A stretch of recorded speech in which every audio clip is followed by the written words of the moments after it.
Hello and welcome to BF Nations Canada. If you're watching this video, it's because you've been scouted or recommended as a potential asset to the BF Nations Canada platoon. That being said, you'll be playing against some of the best teams and consequently players in the world.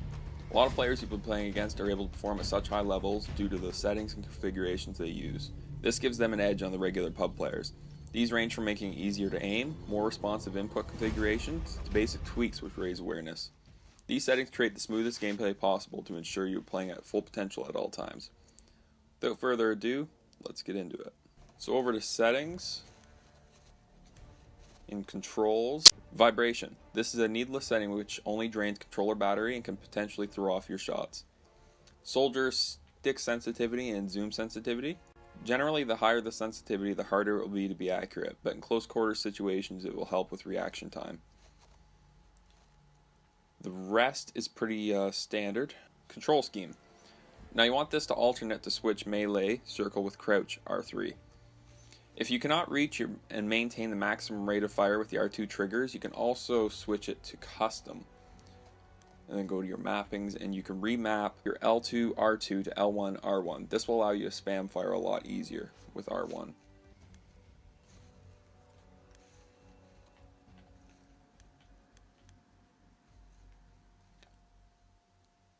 Advanced. Stick aiming acceleration. Set this to 0%.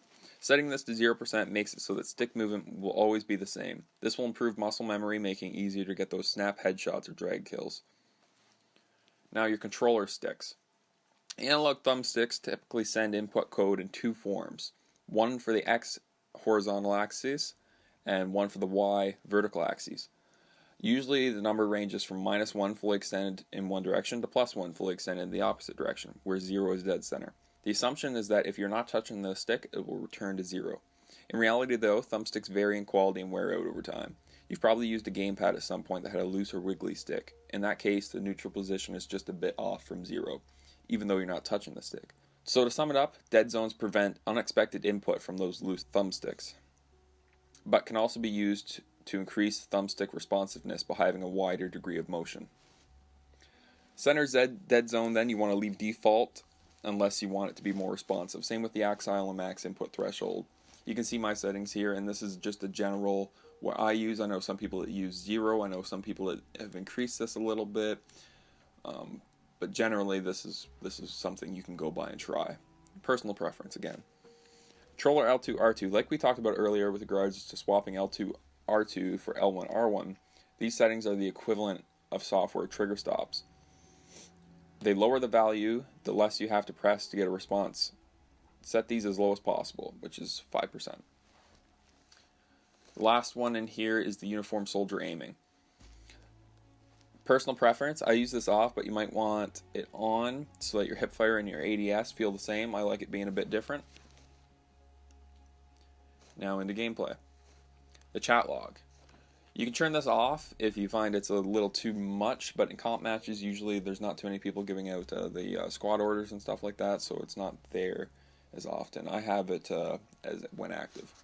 Kill log you want to show for sure, either nearby or all, so that you can see any of those teammates get down that are further away on the map. You can also see if any banned gadgets are being used, and you can say look at the feed when you get those clutch triples or quads. Awards you want off. Critical messages you can have off. I have them on. I'm not even sure really what they are. Crosshairs though you want to change. You want to change the crosshair color so it's a little more visible. Same with the hit colors. Headshot you definitely want to be something different than everything else. Okay, on to minimap. Minimap size you want about 120%. The default size for the map in BF1 is tiny. It relays how close people are in proximity to you, not to mention position on the map. On foot zoom radius, I have mine turned up to about 200. You want to turn it up to about that. Again, the default setting is way too small. World icons. I have mine set to about 70%. The flag icons are large within the world and can obscure your vision. Objective icon opacity, you want between 40 and 60%. They're a little too bright and they can take up real estate on the screen. Friendly soldier opacity I have to about 65%, so the emblems aren't getting in the way too much above friendly soldier. The rest I have to 100 except for squad request. I have that set down to 80. ADS, you want the things a little bit lower so that when you're aiming down sights, they're a little more out of the way. Advanced. Camera shake scale, 30%. Graphical effect that can hamper performance. Parachute auto deploy.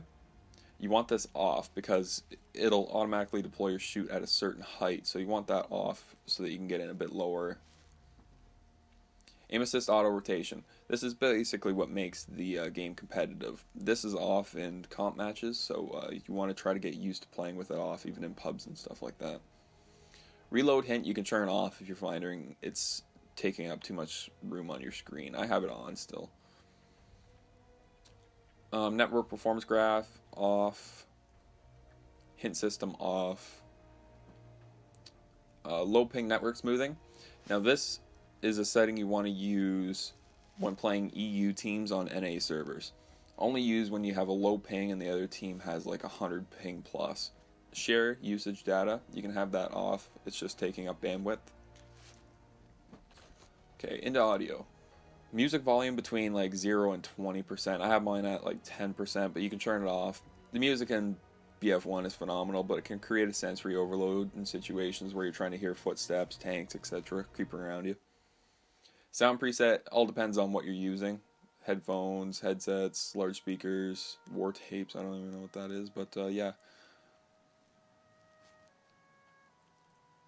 Game announcer voice, you can turn it off or you can have it on. It doesn't really matter. If you're finding it's a little too much in game, she's talking over people running around you and stuff like that, you can turn it off. VoIP is basically being able to hear game chat while in party chat, stuff like that. You can set this off if you don't want to deal with squeakers and raging kids. Okay, on to video.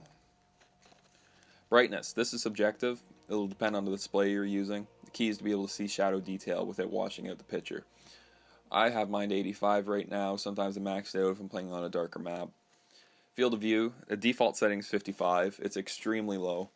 I have mine at 95 and I found that's the perfect balance for me, but if you still have yours on a low setting, try increasing it in small increments. So, you know, if it's on 55 still, go up to 65, 75, etc. Keep working your way up there, because the higher it is, the less recoil guns will appear to have. Same with ADS field of view. It won't zoom your weapons in when you aim down sights. It'll keep it the same field of view as without ADS. So this will help you not get tunnel vision, not focus on just what you're aiming at. You'll be able to still see around you, and it'll appear like you have less recoil as well. Vehicle third-person field of view, you want that max so you can really see around your vehicle. What else we got here? Motion blur, you definitely want on 0. Weapon DOF off. Colorblind, you can have it custom or in this setting or off.